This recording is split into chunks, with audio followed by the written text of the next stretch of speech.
بسم اللہ الرحمن الرحیم۔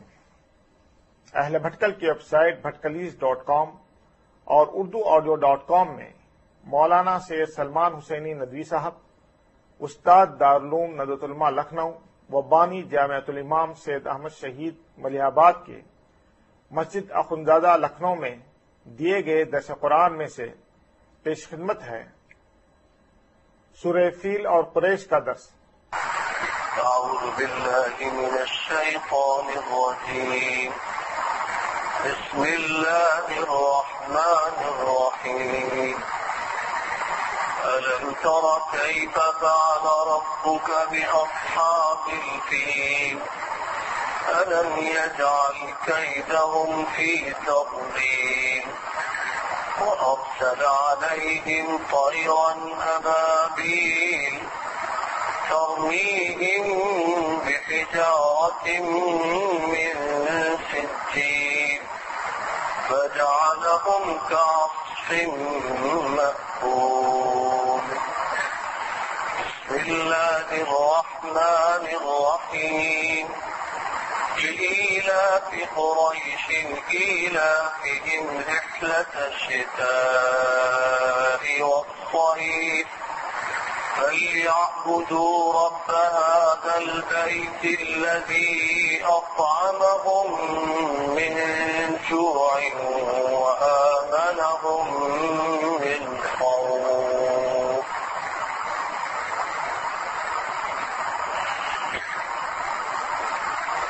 الحمد لله نحمده ونستعينه ونستغفره ونؤمن به ونتوكل عليه ونعوذ بالله من شرور أنفسنا ومن سيئات أعمالنا، من يهده الله فلا مضل له ومن يضلله فلا هادي له، ونشهد أن لا إله إلا الله وحده لا شريك له، ونشهد أن سيدنا ومولانا محمدا عبده ورسوله صلى الله تعالى عليه وعلى آله وأصحابه وأزواجه وذرياته وأهل بيته وبارك وسلم تسليما كثيرا كثيرا، أما بعد۔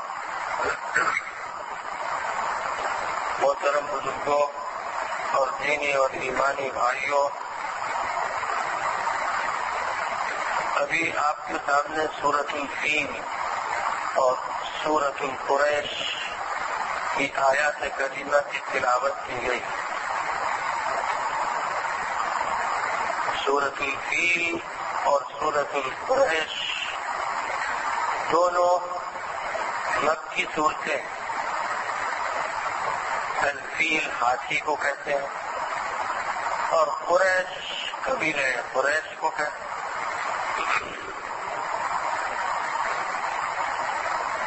ان دونوں صورتوں کا آپس میں بڑا گہرا ربط و تعلق ہے۔ سورۃ الفیل کا نام سورۃ الفیل اس بنیاد پر رکھا گیا ہے کہ سورہ پاک کی پہلی ہی آیت کریمہ میں فرمایا گیا أَلَمْ تَرَ كَيْفَ فَعَلَ رَبُّكَ بِأَصْحَابِ الْفِيلِ، کیا تم نے دیکھا نہیں کہ تمہارے پروردگار نے کیا کیا ہاتھی والوں کے ساتھ؟ ہاتھی والوں سے مراد ایک لشکر جرار ہے جس کو ابرہہ لے کر مکہ مکرمہ پر چڑھا تھا، اور قریش کی سورہ کا نام سورۃ القریش اس بنیاد پر پڑا کہ اس سورہ پاک کی پہلی آیت میں فرمایا گیا لإیلاف قریش ایلافہم رحلۃ الشتاء والصیف۔ قریش بہت کوگر ہے سردی اور گرمی کے سفروں میں، اور یہ دونوں صورتیں جن کو ان ناموں سے ذکر کیا گیا ہے اپنا ایک بڑا تاریخی پس منظر رکھتی ہیں۔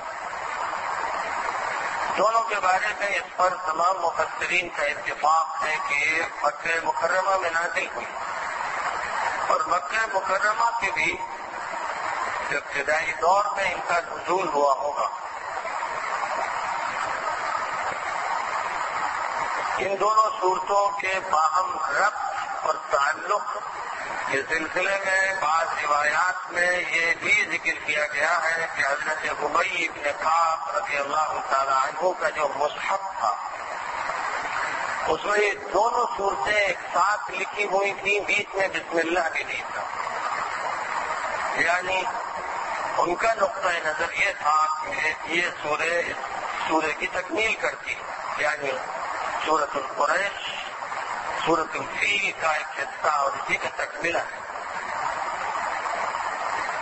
اور حضرت عمر بن الخطاب رضی اللہ تعالی عنہ نے ایک موقع پر نماز میں ان دونوں صورتوں کو بدون بسملہ کے ساتھ پڑھا.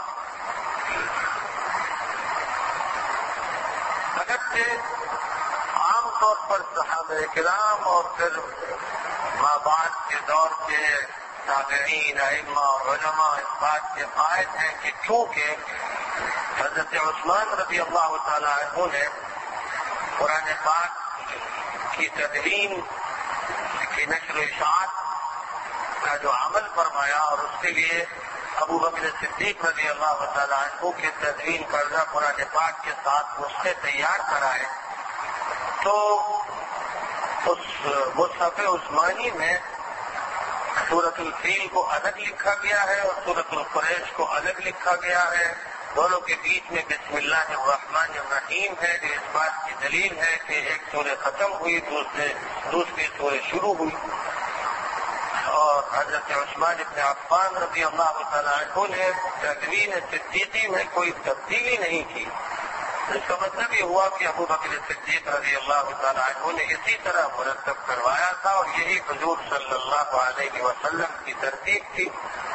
تو ایک خیال و رجحان وہ بھی رہا، لیکن جمہور صحابہ اور تابعین اور ان کے ماں باپ کے علماء کا یہی عقیدہ ہے، رجحان ہے کہ دونوں صورتیں الگ الگ ہیں، لیکن دونوں کا بڑا گہرا باطنی تعلق ہے.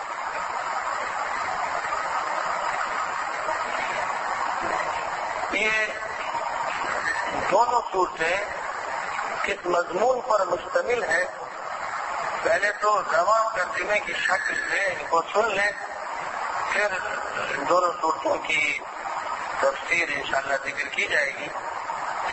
ارشاد باری تعالی، شروع کرو اللہ کے نام سے جو بہت مہربان اور نہایت کرم فرما. کیا تم نے دیکھا نہیں کہ تمہارے پروردگار نے ہاتھی والوں کے ساتھ کیا کیا؟ کیا اس نے ان کی سازشوں کو ناکام و نامراد نہیں کر دیا اور ان کے اوپر جھنڈ در جھنڈ پرندے بھیجے جو ان کو پکی ہوئی مٹی کے سنگریزوں سے مار رہے ہیں، اور پھر انہوں نے ان کو کھائے ہوئے بھوسے کی طرح کر دیا. اور اللہ کے نام سے شروع کرے جو بہت مہربان اور نہایت کرم فرما ہے. چونکہ قریش بہت خوگر اور عادی ہے سردی اور گرمی کے سفروں کے، تو پھر انہیں چاہیے کہ اس بیت اللہ کے رب اور مالک کی بندگی کریں جس نے ان کو بھوک سے نکال کر کھلایا پلایا اور خوف سے نکال کر امن و امان عطا کیا. یہ ان دونوں صورتوں کا رواں ترجمہ ہے. اگر اسے کتنا ترجمہ پیش کر دیا جائے تو دونوں صورتوں کے مضمون کو صحیح طور پر سمجھا نہیں جا سکتا، اس لیے کہ جب تک واقعات نہ معلوم ہو جن کی طرف اس سورہ پاک میں اشارہ کیا گیا ہے اور پھر اگلی سورہ میں بھی جن حالات کی طرف اشارہ کیا گیا ہے، اس وقت تک ان کی تفسیر صحیح طور پر سمجھ میں نہیں آ سکتی. اصحاب الفیل یعنی ہاتھی والوں کا واقعہ کیا، یہ جاننا بھی ایک مفسر کے لیے ضروری. یہاں اللہ تعالیٰ نے اشاروں سے کام لیا ہے اور اس کی وجہ یہ ہے کہ جس واقعے کو اس سورہ پاک سے بیان فرمایا گیا ہے اس سے ہر قوم بچہ واقف نہ صرف مکے کا بلکہ پورے جزیرۃ العرب. یہ ایک ایسا واقعہ تھا جس اس کو دیکھنے والے بھی بہت سے لوگ اس وقت موجود تھے، اور جنہوں نے نہیں دیکھا تھا انہوں نے بھی بارہا سنا تھا، بدون کسی تشبیہ کے تقسیم ہند کا واقعہ۔ جنہوں نے دیکھا ان میں سے بھی بہت سے لوگ موجود ہیں، جنہوں نے نہیں بھی دیکھا وہ بھی اس حقیقت کو اور واقعے کو جانتے ہیں، اور سینکڑوں ہزاروں مرتبہ انہوں نے سنا۔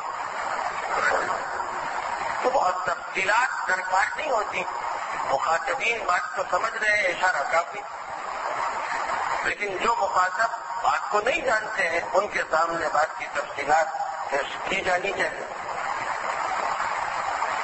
واقعہ یہ تھا کہ کعبہ مقدسہ کے مکہ مکرمہ میں موجود ہونے کی وجہ سے پورے جزیرۃ العرب کا مرکز مکہ، اور حضرت ابراہیم علیہ السلام نے حضرت حاجرہ کو اور حضرت اسماعیل کو مکہ مکرمہ کی سرزمین پر اللہ کے حکم سے آباد کیا تھا، اور پھر اس کے بعد جب اسماعیل بڑے ہو گئے تھے تو بحکم الہی کعبہ مقدسہ کی ڈھائی ہوئی عمارت کی انہوں نے تجدید فرمائی تھی، بنیادوں پر دیواریں اٹھائی تھیں، کعبے کی تعمیر کی تکمیل کی تھی، اور دونوں نے اللہ تعالیٰ سے دعا کی تھی کہ اللہ اس سے قبولیت کے شرف نصیب فرما، اسے مرکز بنا دے پوری انسانیت کا، لوگ چوک در چوک جہاں طرف سے اس کی طرف کشا کشا آئیں، اس کا طواف کریں، اس میں اعتکاف کریں۔ اور حضرت ابراہیم علیہ السلام کی دعا کو اللہ تعالیٰ نے قبول فرمایا تھا۔ لہذا واقعہ یہ ہے کہ کعبہ مقدسہ کی بنیاد پر یہ خطہ زمین کا مرکز انسانیت بن گیا تھا۔ ابراہیم علیہ السلام کے بعد جو انبیاء کرام آئے وہ سب کعبے کی طرف رخ کیا کرتے تھے۔ بہت ایک محدود سا عرصہ رہا کہ نبی آخر الزماں حضرت محمد مصطفیٰ صلی اللہ علیہ وسلم کو خاص جانچ اور امتحان اور آزمائش کے لیے تھوڑے عرصے کے لیے بیت المقدس کی طرف رخ کرنے کو کہا گیا۔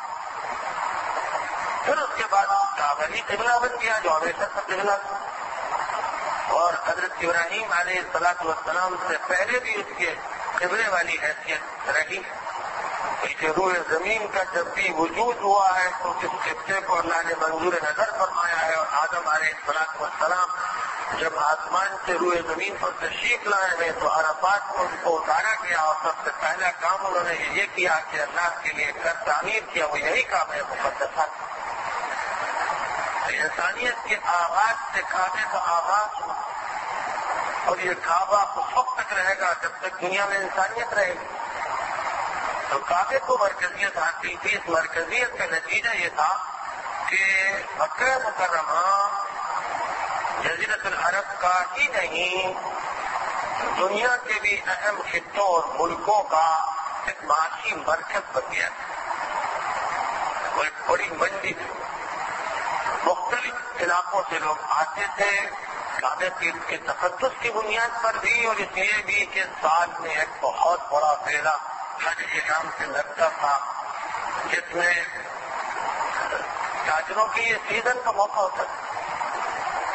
اس اعتبار سے معاشی فائدہ بھی مکے والوں کو بھرپور حاصل ہو رہا تھا، اور اس سے سب سے زیادہ استفادہ قریش کو ہو رہا تھا، کیونکہ وہی کعبہ مقدسہ کے پاسبان تھے، کلید بردار تھے، گویا کہ اس کے وارث تھے، امین تھے، ان کے خاندان ہی میں اس کی تولیت چلی آ رہی تھی۔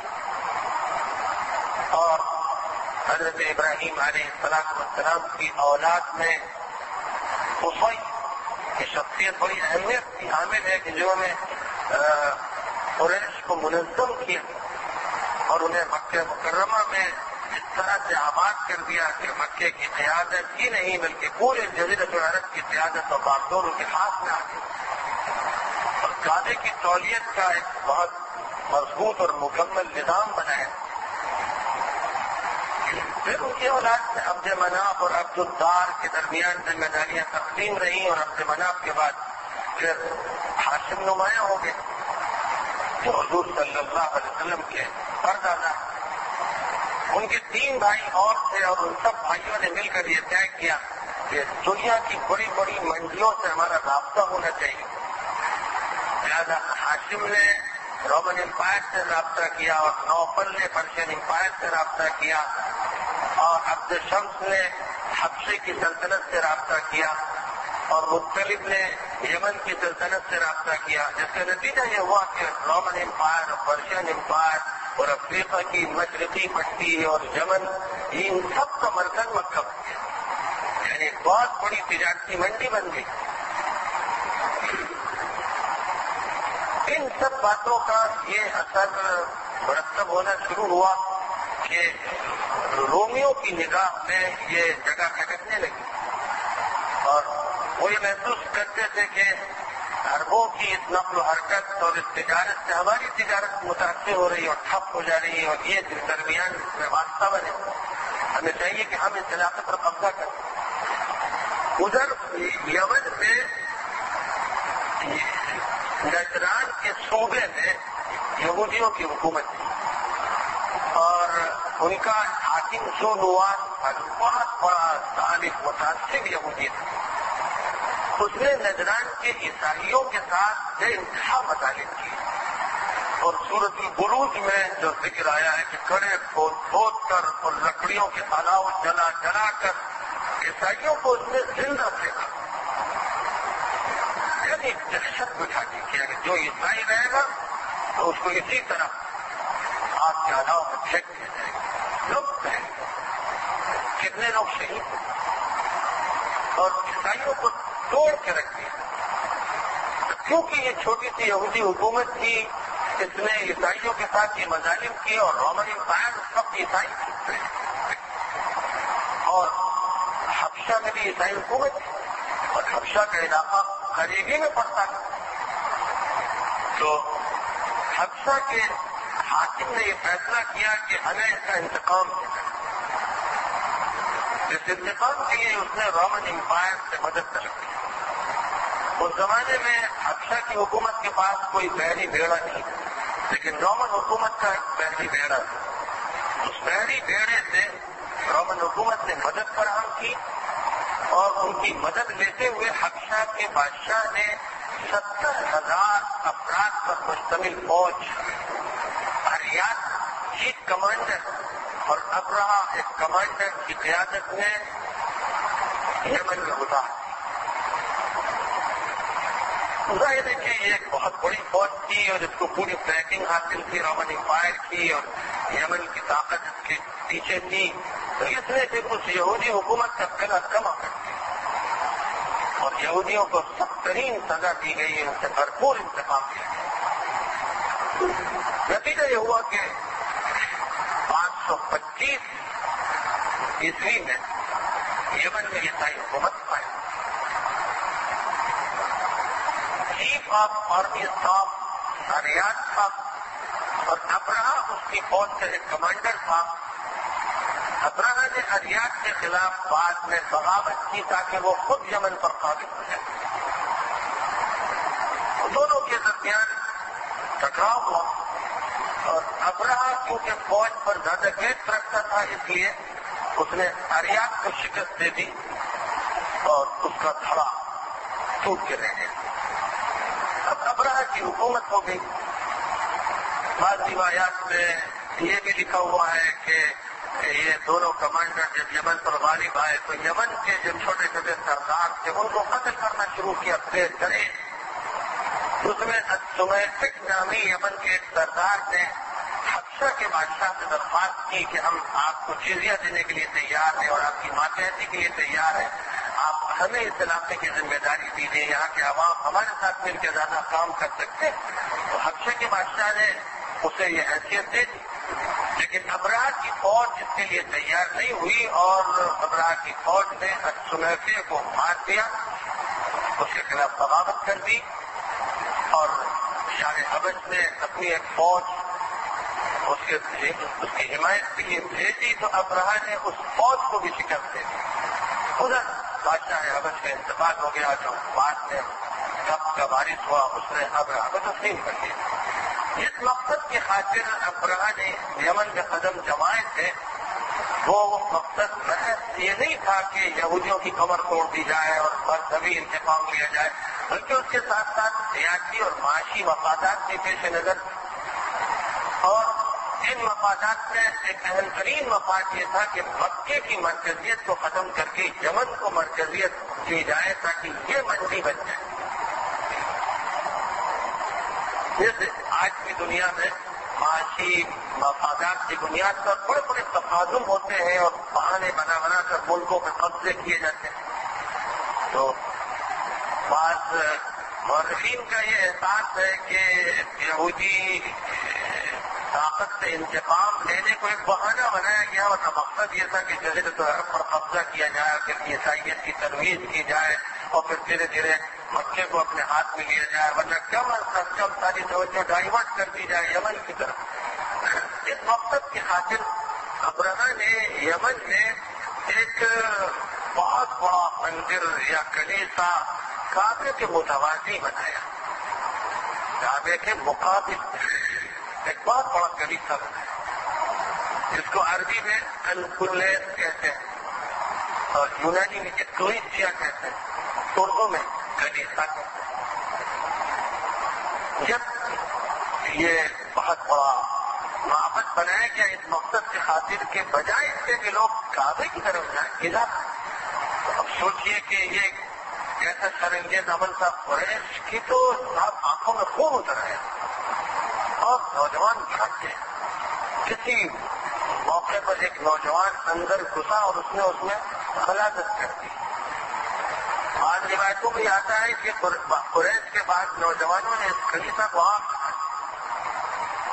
ظاہر ہے کہ ابرہہ کا غرور اور طاقت کا نشہ اور قریش کے بعد نوجوانوں کی حرکت اور جلدی پر تیل کا کام، تو ابرہہ سخت تیش میں آیا اور اس نے کہا کہ اب میں اس وقت تک چین سے نہیں بیٹھوں گا جب تک کعبے کی ایک سے اینٹ نہ بچا دوں، اور اس نے اپنی فوج کو حکم دیا کہ بس اب آگے بڑھنا ہے۔ وقت 60,000 فوج لے کر یمن سے وہ مکے کی طرف چلا۔ 13 ہاتھی تھا، اس کا جو خاص ہاتھی تھا اس کا نام محمود تھا۔ یہ لوگ چلے، راستے میں شمالی یمن کے ایک قبیلے نے غیرت میں مقابلہ کیا، ذو نفر نامی قبیلہ سامنے آیا، اس نے مقابلہ کیا، لیکن 60,000 فوج کا مقابلہ آسان بات تو تھی نہیں، اس سے شکست ہوئی اور وہ گرفتار ہو گیا۔ پھر اس کے بعد اور آگے چلے تو قبیلے خطام کے نفیل نامی ایک شخص نے مقابلہ کیا، لیکن اس کی فوج کی شکست کھا گئی اور اسے انہوں نے گرفتار کر لیا اور یہ کہا کہ تمہیں گائیڈ کا کام کرنا ہے، راستہ بتاؤ۔ اب وہ چاروں ناچار مجبور ہو گیا اور ان کے ساتھ شامل ہو گیا کہ ہم راستہ بتاتے چلیں۔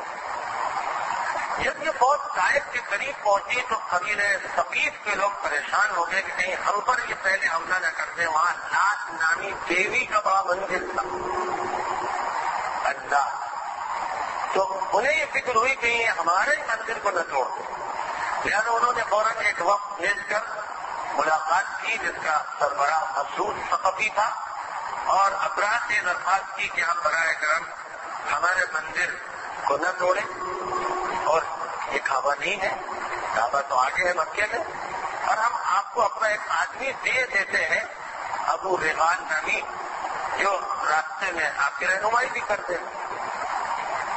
یہ سب ساتھ ہو گیا اور رہنمائی کرتے ہوئے آگے بڑھا، ابھی المغمد نامی مقام پر پہنچا تھا جس کو موت آ گئی، وہیں اس کی قبر بنا دی۔ بعد میں اتنی نفرت عربوں میں اس کی ہوئی کہ جب آتے تھے اس کی قبر پر تو ڈھیلے مارتے تھے، کنکریاں مارتے تھے کہ یہ ملعون ہے کہ جو راستہ بتانے جا رہا تھا آگے بڑھانے کی۔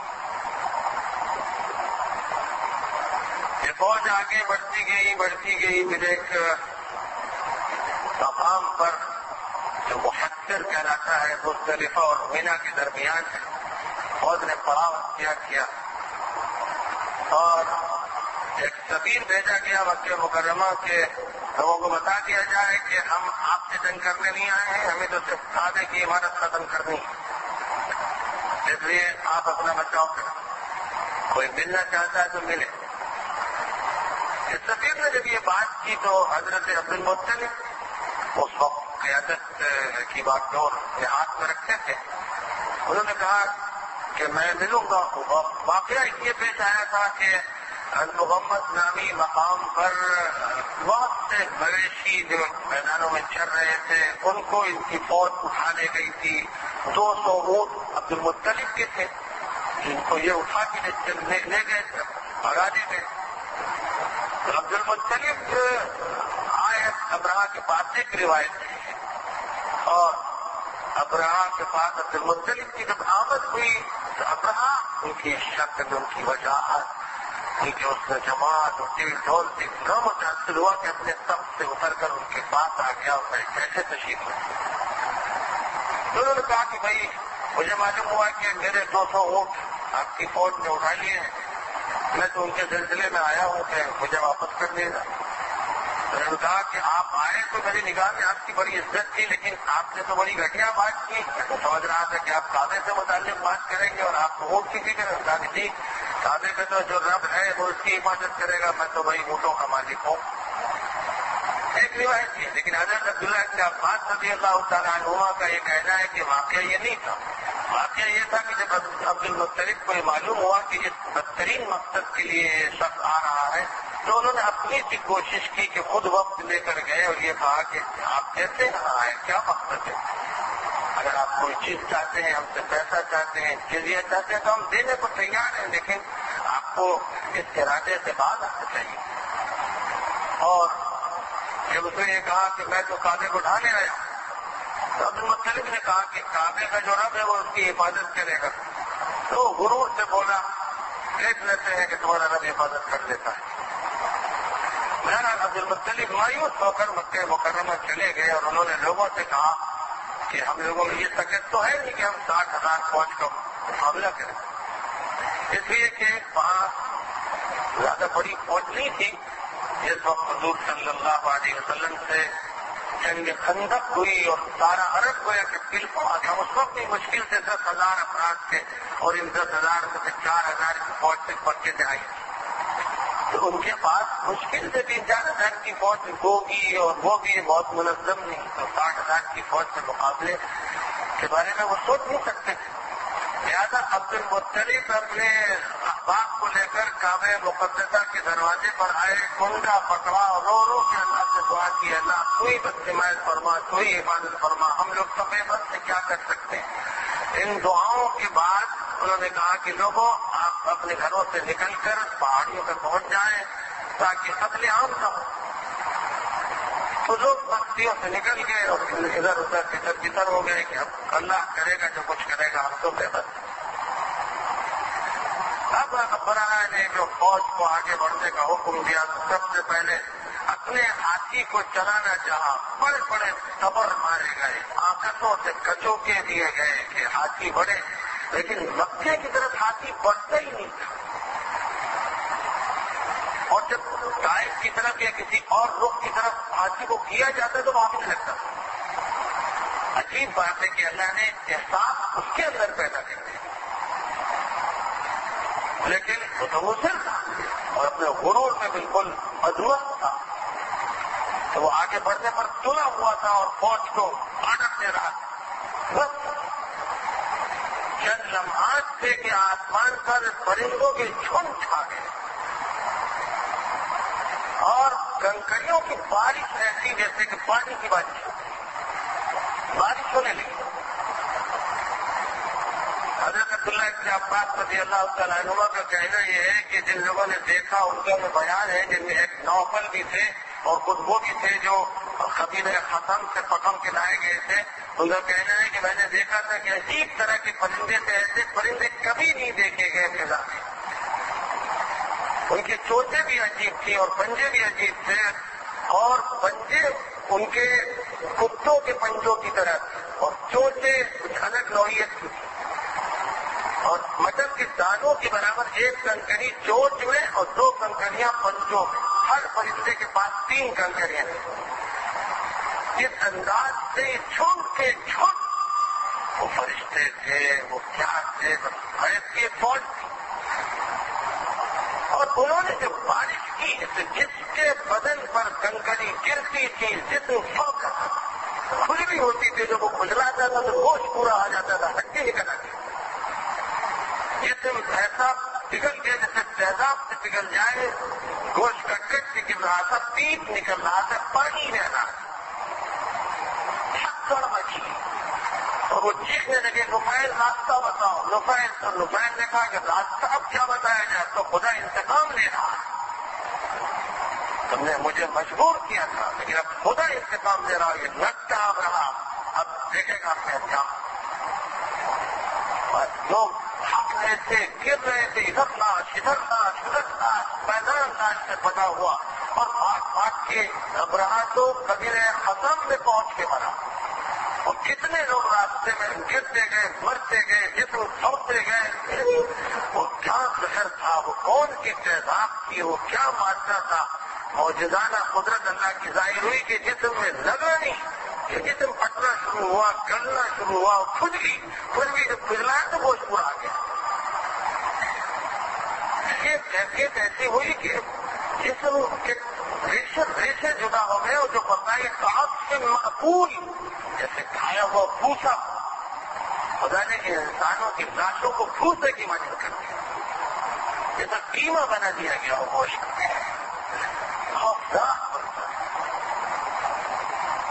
اپنی آنکھوں سے مکے والوں نے اور مکے سے یمن کے راستے والوں نے، قبیلوں نے یہ منظر دیکھا. عورتوں نے چھتوں پر سے دیکھا ہوگا، لوگوں نے گلیوں میں دیکھا ہوگا کہ یہی فوج جو کرن و فر کے ساتھ اور دمدمے اور دبدبے کے ساتھ چلی جا رہی تھی. کیا اجر اس کا اور شور مچ گیا. یہ واقعہ کوئی معمولی واقعہ تو نہیں تھا.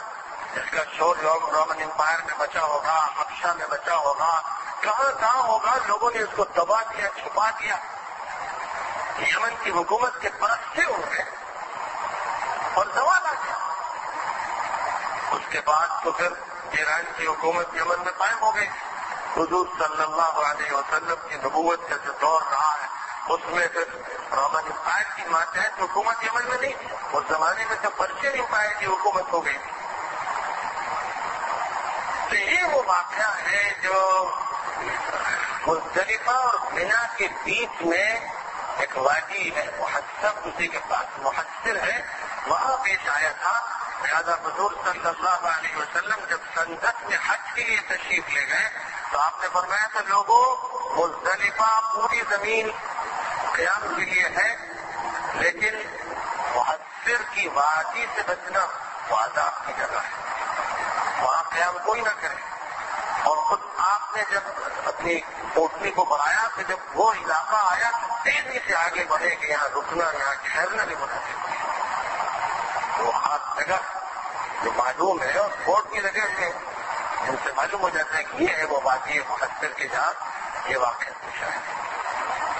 اس واقعے کی زبردست شہرت ہوئی اور اس کا اتنا زبردست اثر پڑا کہ وہی قریشی جنہوں نے اللہ کو کعبہ مقدسہ کے اندر 360 فٹ رکھے تھے، باہر بھی 360 فٹ رکھے تھے، دیوتا، لیکن کسی دیوتا سے انہوں نے، کسی دیوی سے انہوں نے سونپا نہیں اللہ سے کی تھی، کیونکہ وہ جانتے تھے کہ یہ سب کچھ نہیں.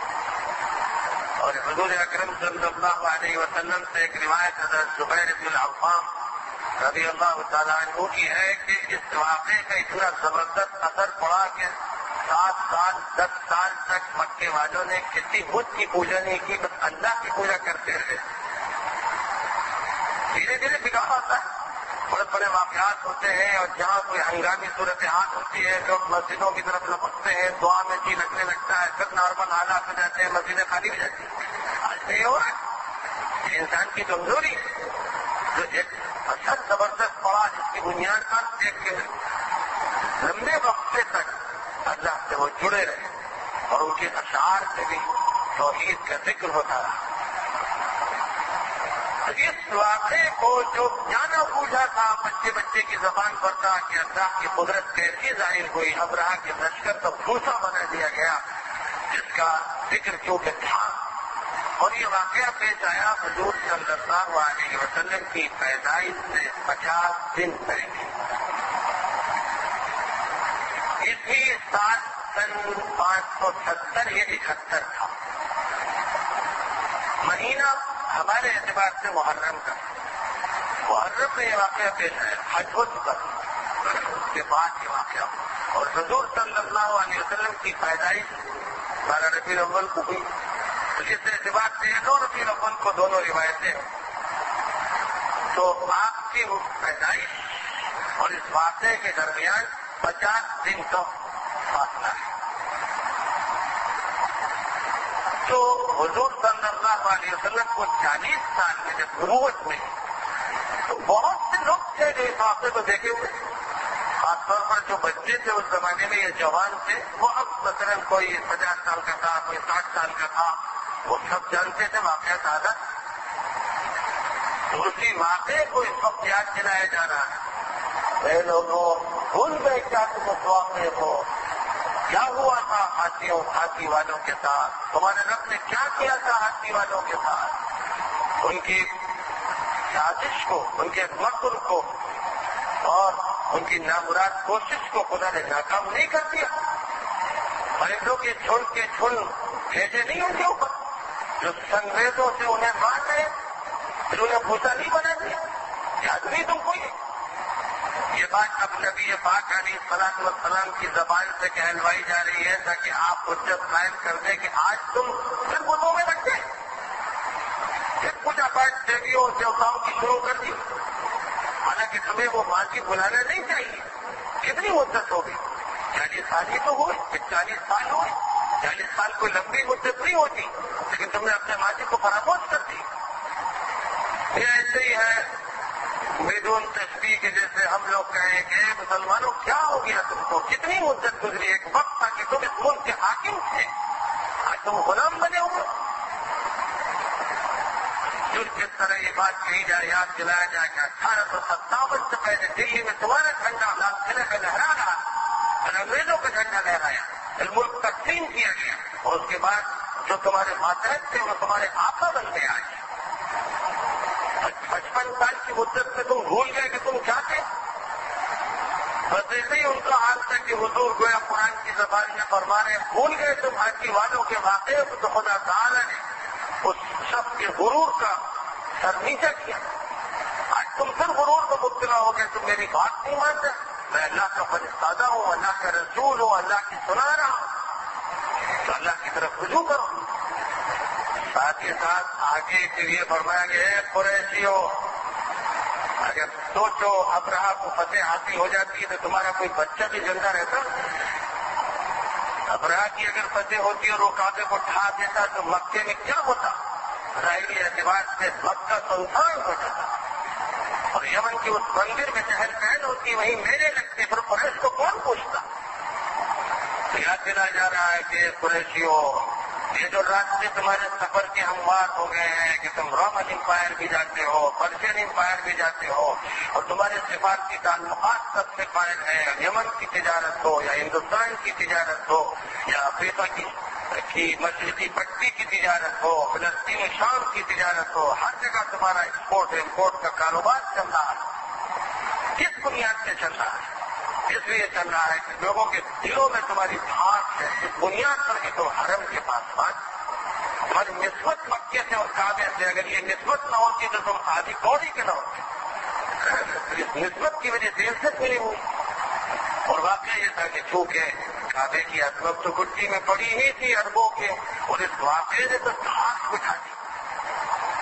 اس کا نتیجہ یہ ہوا کہ مکے والے پورے عرب میں سنسناتے پھرتے تھے، حالانکہ ان حالات میں کسی اور میں یہ ہمت نہیں تھی کہ عرب میں آسانی سے چلتا۔ آپ سے لٹتے ڈکیتیاں پڑتی تھیں، جنگیں ہوتی تھیں، راستہ چلتے ہوئے قافلوں پر حملے ہو جاتے تو اچانک ہوتے تھے، لیکن مکے والے اور قریش کے لوگ تو سب سے سردار تھے۔ حضور صلی اللہ علیہ وسلم نے ایک حدیث میں فرمایا، قریش قادۃ العرب، قریش عرب کے آئے تھے، یہ بات اللہ کے انعام سے ہوئی، یہ اللہ کا فضل تھا جو انہیں ملا۔ تو اس کا نتیجہ یہ تھا کہ وہ جس علاقے میں بھی جاتے تھے ان کا سب اکرام کرتے تھے اور مدد کرتے تھے، تشریف لائی حرم کے یہاں۔ اور اگر کوئی غفلت سے حملہ کرنے لگے تو وہ کہتے تھے حرم ہی کیوں میں حرم کا من حرم اللہ کے حرم سے تعلق رکھتا ہوں، یعنی میں مکے سے تعلق رکھتا ہوں، تو فوراً ہاتھ رک جاتے تھے، اچھا چلیے ٹھیک آپ نہیں کیا تھا۔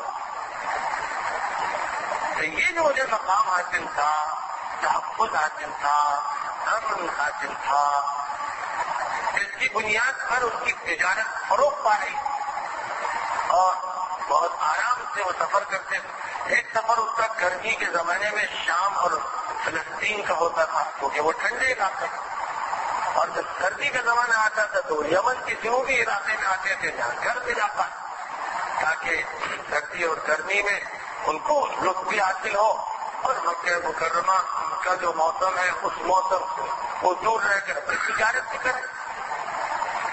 تو یہ جو اللہ کا خصوصی احسان تھا ان کے اوپر، جس کی وجہ سے وہ بہت زیادہ سردی اور گرمی کے سفر کے عادی ہو گئے، کوڈر ہو گئے، بہت دلچسپی ان کو، موسم آیا نہیں کہ دھڑا دھڑ سفر شروع ہوئے۔ اس کو یاد دلایا جا رہا ہے لإيلاف قریش إيلافهم رحلة الشتاء والصيف۔ کیونکہ بڑے کوڈر ہیں، سردی اور گرمی کے سفروں کے بڑے عادی ہو گئے، بڑا ملک ہے ان کو اور بہت اچھا لگتا ہے یہ سفر ان کو، لیکن ان کو یاد رکھنا چاہیے کہ جو کچھ بھی انہیں حاصل ہوا ہے یہ محض اس کعبہ مقدسہ کا طفیل ہے، اس کا تصدق ہے۔ کعبہ مقدسہ نہ ہوتا اور کعبہ مقدسہ کی حفاظت کا اللہ کا انتظام نہ ہوتا تو کہاں کے قریش۔ فرمایا کہ تو چاہیے ان کو کہ اس کعبہ مقدسہ کے رب اور پروردگار کی بندگی کریں، جو محسن ہے، جو وہاب ہے، جو منعم ہے، جو محافظ ہے، جس نے انہیں کھلایا یہ بھوکے تھے، جس نے امن دیا یہ خوف اور دہشت میں تھے۔ ساری آبادی نکل کر باہر چلی گئی تھی پہاڑوں پر، واپس آ سکتے اگر قبضہ ہو جاتا حبشہ کی فوج کا، مکہ ان کے ہاتھ میں آ جاتا تو یہ پہاڑوں پر رہتے خانہ بدوشوں کی طرح بھاگے پھرتے، معلوم کس سہارا میں جا کر اپنا آشیانہ لگاتے۔ اللہ تعالیٰ نے اس احسان کو یہاں پر یاد دلایا کہ اس کو یاد کرو اور اس کے بعد رجوع کرو۔ یہ صورتحال اب مسلمانوں کی یوں ہے کہ جو کچھ بھی مسلمانوں کو عزت اور عظمت حاصل ہوئی اور چار دانگ عالم میں ان کا غلغلہ بلند ہوا اور اسپین سے لے کر خراسان تک اور چائنا تک مسلمانوں کے جھنڈے لہرائے، یہ سب اسلام کا احسان تھا۔ یہ عربوں کی عربیت اور عجموں کی عجمیت اور فلسفوں کے فلسفے اور طاقت والوں کی طاقت کا نتیجہ نہیں تھا، یہ محض اسلام کا فیضان تھا، یہ محض محمد عربی علیہ السلام کا احسان تھا۔ اگر حضور کی مکے میں بعثت نہ ہوتی تو مکے والے کیڑے مکوڑے کھاتے رہتے اور اپنی محدود سی زندگی میں وقت گزارتے رہتے، چھوٹے سے چودھری بنے رہتے۔ کیا وہ عراق اور شام اور فلسطین فتح کر سکتے تھے؟ کیا وہ مصر اور جزائر، لیبیا اور تیونس اور مراکش فتح کر سکتے تھے؟ کیا وہ پرشین امپائر کو فتح کر سکتے تھے؟ ان میں یہ ہمت تھی؟ یہ ساری ہمت جو پیدا ہوئی حضرت محمد صلی اللہ علیہ وسلم کے دامن فیض سے پیدا ہوئی۔ آپ کا احسان ہے پورے عربوں پر اور اجمیوں پر، ہر مسلمان پر، کہ حضور پاک علیہ السلام نے اس موقع کا انتظام کیا اور اللہ کا یہ احسان آپ کے ذریعے سے ہوا۔ لقد من الله على المؤمنين إذ بعث فيهم رسولا من أنفسهم۔ اللہ کا احسان جو ہوا وہ اس طرح کہ اللہ نے لوگوں کے درمیان میں سے ایک رسول مبعوث فرمایا، عربوں میں ایک رسول بھیجا، اس کے ذریعے احسان فرمایا۔ آج عرب کی دنیا پھر احسان محمدی کو بھول گئی، حضور پاک علیہ السلام کے احسانات اور اللہ کے احسانات بھلا دیے گئے اور کعبہ کی جگہ اب پھر قبلہ بن گیا. واشنگٹن اور پیرس اور لندن قبلہ وہ بن گیا. اب ڈر ہے تو ان کا، امید ہے تو ان سے، عبادت ان سے مانگی جا رہی ہے. اس لیے اللہ نے اپنی عبادت ہٹا لی. اللہ نے اپنی عبادت ہٹا لی اور نتیجہ اس کا یہ ہوا کہ مسلمان اسپین تک پہنچے تھے، وہاں سے مار مار کے نکالے گئے. مسلمانوں نے چین کے بارڈر تک فتح کر لیے تھے، وہاں سے نکالے گئے اور جہاں جہاں وہ اللہ سے دور ہوتے گئے پٹتے گئے، مارے جاتے گئے. آج بھی مارے جاتے ہیں. وجہ وہی ہے کہ جو بات اللہ نے یہاں فرمائی تھی کہ اس کعبے کے رب کی پوجا کرو، اس کی بندگی کرو، کسی اور کو شریک مت ٹھہرانا. اس وقت بیچارے لات، منات، عزا، ہبل، ود، سوا، یغوث، یعوق، یہ سب بت تھے، صنم تھے، دیوتا اور دیویاں تھی جن کی پوجا کرتے تھے. آج امریکہ، برطانیہ، یورپ اور دنیا کی طاقتیں اور ممالک یہ بن گئے ہیں دیوتا، یہ ہے دیویاں، یہ ہے بت، ان کی پوجا ہو رہی. اور چونکہ ان کی پوجا ہو رہی ہے اس لیے نصرت ہٹا دی.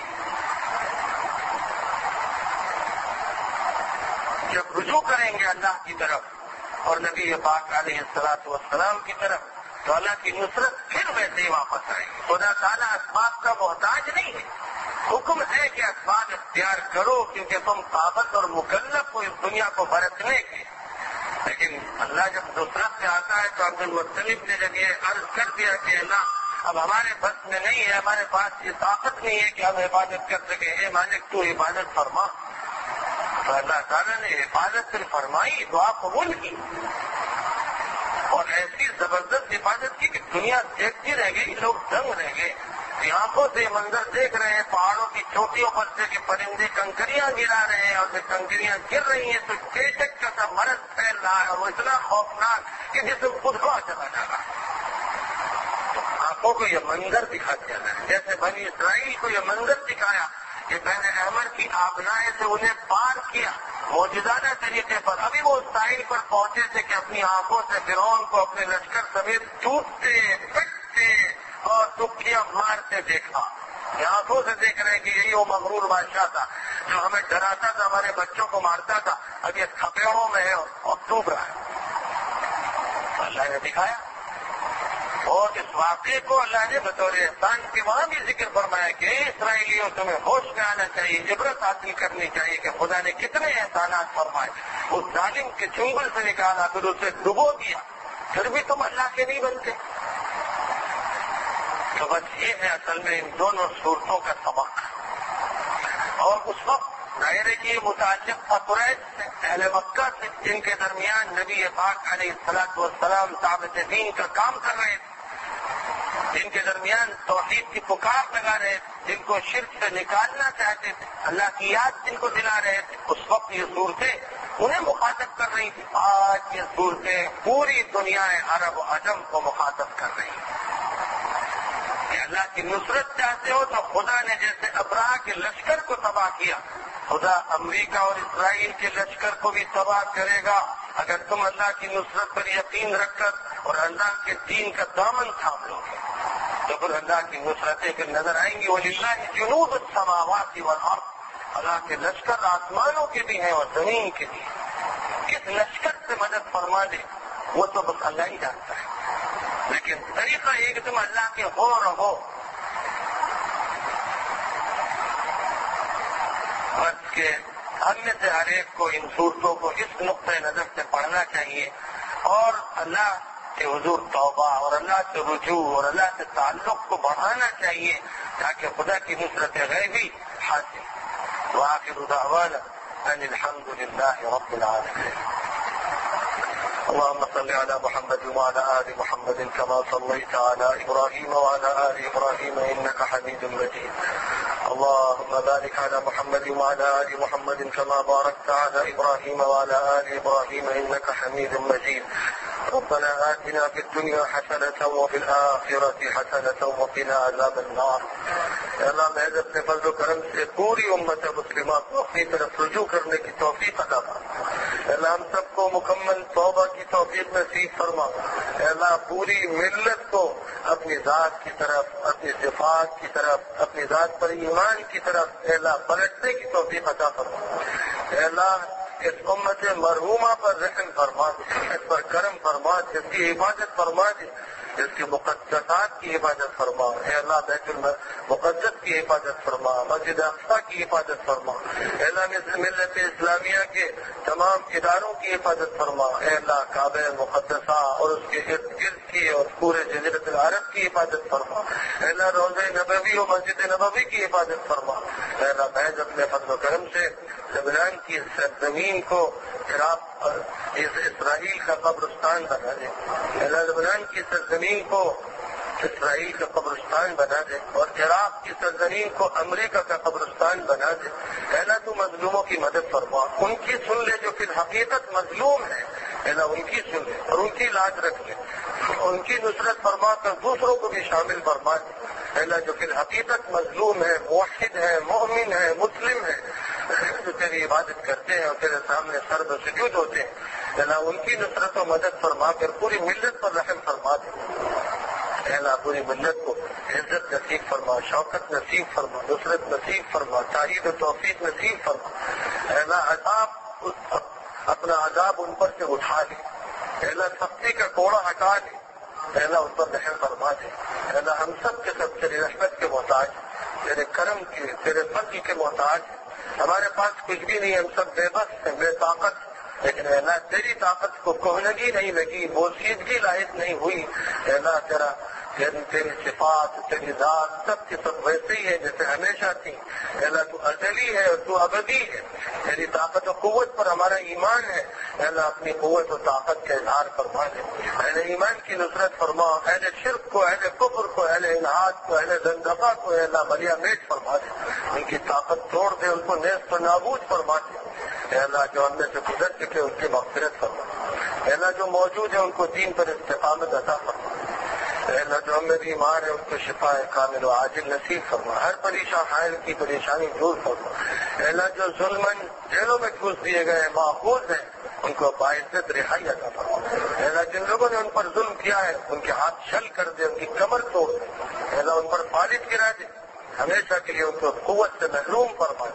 اے اللہ محض اپنے فضل و کرم سے پوری امت کے ساتھ اے اللہ اس کرم کا، اس فضل کا، اس رحم کا معاملہ فرما جس کی امت اگرچہ مستحق نہیں، لیکن اے اللہ تیری ذات بہت بڑی ہے اور تیری ذات کا کرم اور فضل بھی بہت بڑا ہے اور ہم اسی کو دیکھتے ہیں اور اسی سے امید لگاتے ہیں. اے اللہ ہم کو محض اپنے فضل و کرم سے نواز، تمام گناہ معاف فرما دے اور اے اللہ کمزوریوں کو دور فرما دے. ربنا تقبل منا انك انت السميع العليم وتب علينا انك انت التواب الرحيم. وصل اللهم وسلم على سيدنا ومولانا محمد وعلى آله واصحابه اجمعين برحمتك يا ارحم الراحمين. نادر آڈیو تقاریر اور کلام شاعر بزبان شاعر کے دو منفرد سلسلے، نداء الاسلام کیسٹ سیریز اور کاروان سخن کیسٹ سیریز. ترتیب و پیشکش عبد المتین منیری، دار المعارف امین الدین روڈ، منیر آباد، بھٹکل ین-کے. Pin code number 581320 India. Email کا پتہ بازگشت@bhatkalis.com